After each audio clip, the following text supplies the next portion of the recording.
नमस्कार. मी विजय महाजन, मूळचा कोल्हापूरचा, पण आता मुंबईला स्थायिक झालो आहे. मी आणि माझी पत्नी डिसेंबर 2024मध्ये कोल्हापूरला गेलो होतो.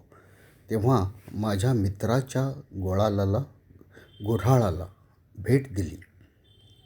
कोल्हापूर जिल्हा ऊसाच्या लागवडीसाठी प्रसिद्ध आहे. बहुतांशी ऊस जिल्ह्यातील 18 साखर कारखान्याला साखर बनवण्यासाठी दिला जातो. पूर्वीपेक्षा खूपच कमी गुऱ्हाळे राहिलीत. त्याचे एक कारण म्हणजे गूळ बनविणे हे जिकिरीचे आणि कष्टाचे काम असते. गुऱ्हाळ ऊसाच्या शेतामध्ये साधारण 40 फूट ते 20 फूटच्या एका शेडमध्ये बनवलेले असते. त्यात एक रस काढायचे यंत्र असते. काढलेला रस एका उंच काहिलीमध्ये साठविला जातो. वरच्या काहिलीतून तो चुलीवर ठेवलेल्या एका मोठ्या काहिलीत रस भरला जातो. जवळजवळ 1000 लिटरच्या रसातून 250 किलो गूळ बनतो. हा रस तुम्ही बघितला तर काळसर दिसतो. ही चूल ऊसाच्या चिपाडावर चालते. चिपाडे म्हणजे ऊसाचा रस काढून झाल्यावर तो ऊस उन्हात सुकवून तो इंधन म्हणून वापरला जातो. चुलीवरच्या भोकातून चिपाडे अशी ही आतमध्ये कोंबली जातात. धगधगत्या चुलीवर रस उकळू लागतो.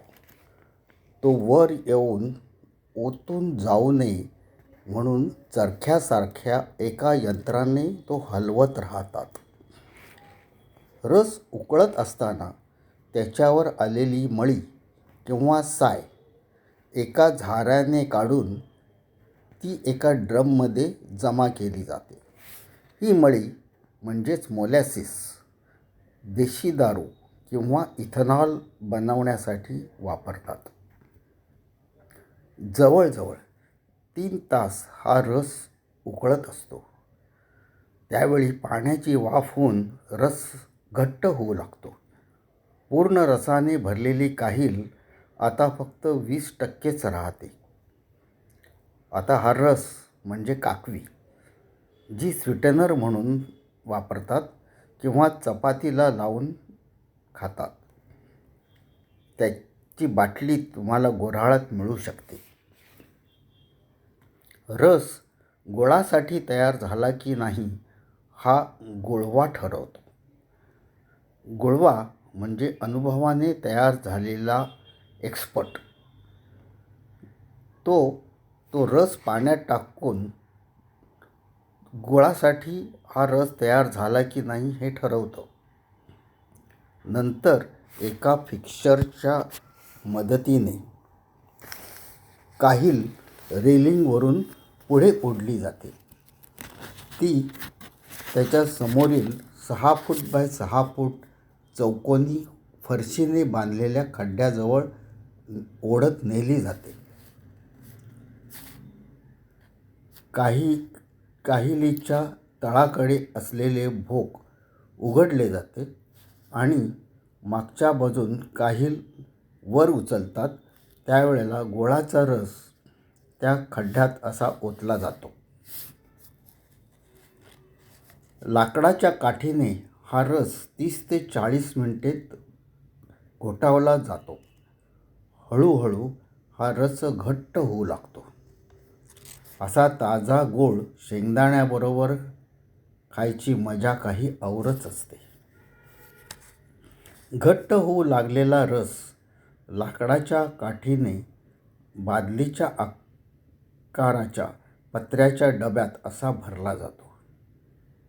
त्यातूनच 5 किलो किंवा 10 किलोच्या गुळाच्या ढेपा बनवल्या जातात. साधारण 3 ते 4 तासानंतर थंड झालेल्या गुळाच्या ढेपा त्या साच्यातून बाहेर काढतात आणि जमा झालेल्या ढेपा विक्रीसाठी मार्केट यार्ड म्हणजेच APMC मार्केटमध्ये पाठवल्या जातात. तुम्हाला ही गुऱ्हाळाची कहाणी किंवा आमची गुऱ्हाळाची ट्रिप आवडली असेल तर ती शेअर करा आणि अशा इन्फॉर्मेटिव्ह व्हिडिओसाठी किंवा प्रवास वर्णनासाठी आमचे चॅनल सबस्क्राईब करा. धन्यवाद.